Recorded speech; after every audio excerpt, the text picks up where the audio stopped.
مرتضیٰ سولنگی صاحب، سر یہ اتنی رازداری کیوں ہے؟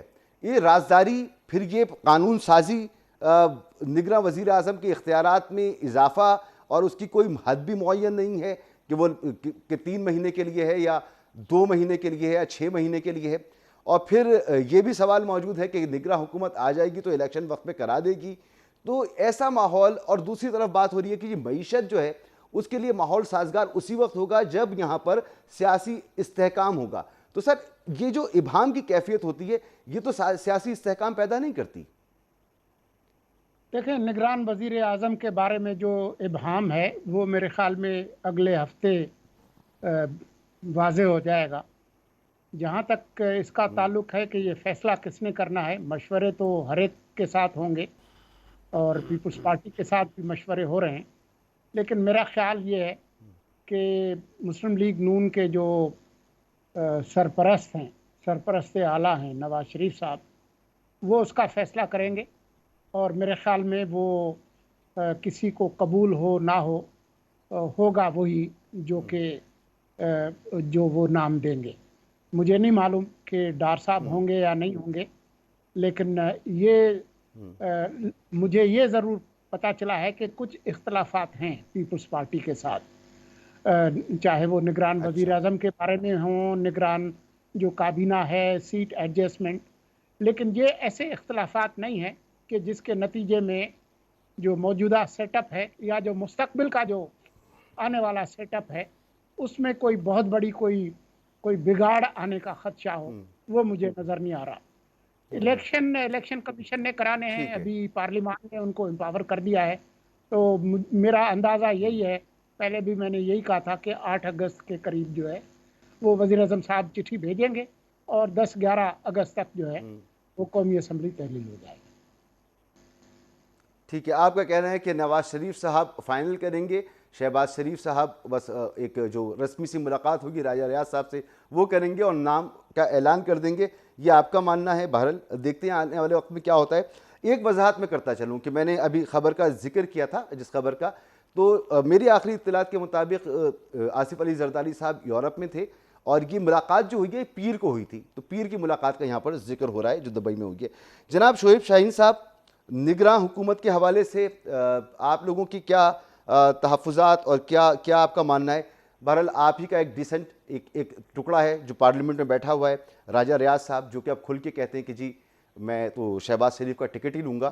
تو ایک جو بھی وزیر اعظم آئے گا پھر اس کے تحت نظام آگے چلے گا، الیکشن ہوں گے.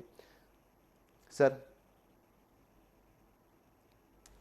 دیکھیں، پہلی بات تو یہ ہے کہ بڑی بدقسمتی کی بات ہے ہمارے ملک میں 2 خانوادے ملک سے باہر دبئی یا لندن میں بیٹھ کے ہمارے 25 کروڑ عوام کے مقدر کا فیصلہ کر رہے ہیں.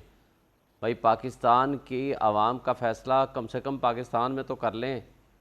لہٰذا پہلی بات تو یہ ایک بہت افسوس اور شرم کا مقام ہے ہمارے ملک اور ہماری قوم کے لیے.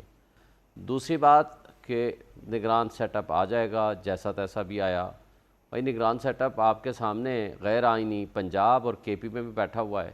اس کو نگران، کیئر ٹیکر، امپارشل گورنمنٹ تو آپ کسی صورت نہیں کہہ سکتے. جو کچھ انہوں نے کیا ہے، جس طرح چار دیواری کو پامال کیا، جس طرح بنیادی انسانی حقوق معطل کیے، جس طرح ان کا جس کا کام ہے صرف اور صرف الیکشن میں فیسلیٹیٹ کرنا، اس کے علاوہ وہ سب کچھ کر رہے ہیں، باقی کچھ نہیں کر رہے.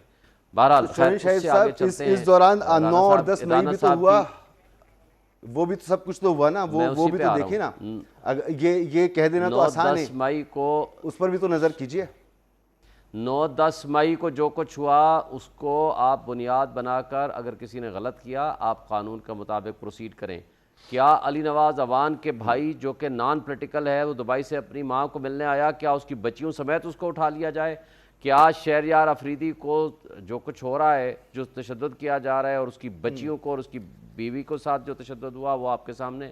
کیا علی محمد خان کو 7 مرتبہ عدالت نے ضمانتیں دی، آج 8ویں مرتبہ چھوڑا ہے؟ مجھے نہیں پتا، یہ ایک طویل بحث ہے. رہائی نہیں آپ نے کیونکہ اگر یہ طرز عمل ہے، یہ طرز عمل اس کو آئین اور قانون. جی ٹھیک ہے، ایک سوال کا جواب مجھے ضرور دے دیں، کیونکہ کل کے پروگرام کے بعد آپ کی پارٹی کو اس پر بڑی ان کو اعتراض ہوا تھا، تو آپ موجود ہیں، آپ کی موجودگی کا فائدہ اٹھاتے ہوئے بات کر لوں.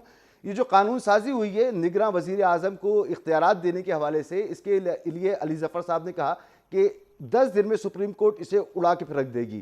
کیا آپ لوگ واقعی اس پر یقین رکھتے ہیں کہ یہ قانون سازی سپریم کورٹ اڑا دے گی اور آپ اس کے لیے جا رہے ہیں سپریم کورٹ؟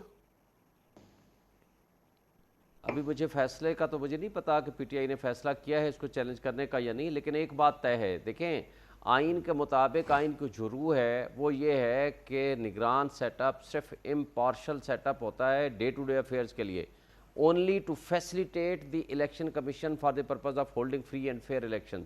اس کا کام میجر پالیسی ڈیسیژنز نہیں ہوتا، یہ آئین کا تقاضا ہے. آئین یہ کہتا ہے کہ تمام امور مملکت منتخب نمائندوں کے ذریعے ہوں گے، اور اس پہ خواجہ آصف کی ججمنٹ ہے. خواجہ آصف نے پٹیشن فائل کی تھی سپریم کورٹ میں اور اس پہ سپریم کورٹ نے فیصلہ دیا ہوا ہے.